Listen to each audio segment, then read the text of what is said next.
Congress BRS ఒకరినొకరు తిట్టుకుంటూ diversion politics చేస్తున్నాయన్నారు కేంద్ర మంత్రి బండి సంజయ్. గతంలో బీఆర్ఎస్ ప్రభుత్వం చేసినట్లుగానే ఇప్పుడు కాంగ్రెస్ ప్రభుత్వం అప్పులు చేస్తోందని విమర్శించారు. నీటి పంపకాల సమస్యపై రెండు రాష్ట్రాల మధ్య గొడవలు వచ్చినప్పుడు కేంద్రం పెద్దన పాత్ర పోషిస్తుందన్నారు. కాంగ్రెస్ ప్రభుత్వం కూడా ఫోన్లు ట్యాప్ చేస్తోందని ఆరోపించారు బండి సంజయ్. కాంగ్రెస్ వాళ్ళు బీఆర్ఎస్ తిడుతున్నారు, బీఆర్ఎస్ వాళ్ళు కాంగ్రెస్ తిట్టుకుంటారు. వీళ్ళ పద్ధతి కాదు.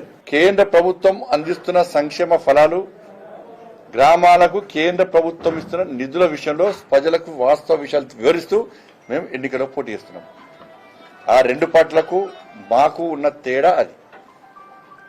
నిన్న కాంగ్రెస్ వాళ్ళు ఇలా బీఆర్ఎస్ వాళ్ళు అన్నారు, గ్రామ పంచాయతీలకు పోదామా అన్నారు. మీరిద్దరండి, మేము కూడా వస్తాం. ఏ గ్రామ పంచాయతీ అని మీరు డిసైడ్ అయ్యింది.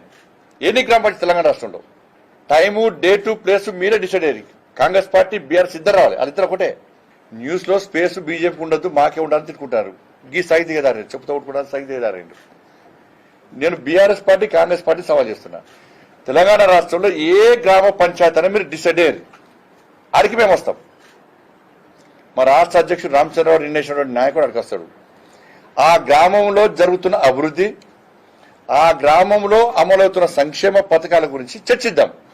ఈ 11 సంవత్సరాల కాలంలో కేసీఆర్ ప్రభుత్వంలో కానీ, ఈ సంవత్సరాల కాలంలో రేవంత్ రెడ్డి గారి సర్కార్ పాలనలో కానీ ఆ గ్రామంలో ఏం అభివృద్ధి జరిగిందో చర్చించడానికి మేము సిద్ధం.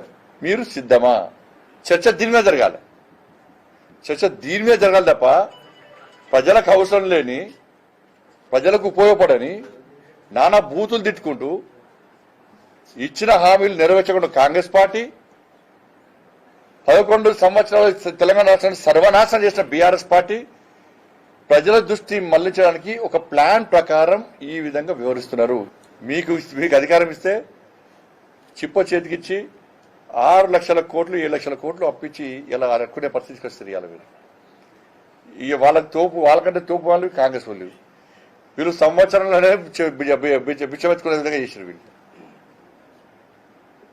గ్రామ పంచాయతీ ఎన్నికల్లో మీ గ్రామానికి వచ్చిన నిధుల గురించి, మీ గ్రామంలో అమలవుతున్న సంక్షేమ పథకాల గురించి, ఇన్ని సంవత్సరాలు బీఆర్ఎస్ పార్టీ పాలనలో, సంవత్సరంన్నర కాంగ్రెస్ పార్టీ పాలనలో ఏమైనా నిధులు వచ్చినాయా ఒకసారి గుండె మీద చేసుకొని ఆత్మ విమర్శ చేసుకొని మీరు ఆత్మసాక్షిగా ఇలా ఓటేయాల్సిందిగా, భారతీయ జనతా పార్టీ అభ్యర్థులను గెలిపించాల్సిందిగా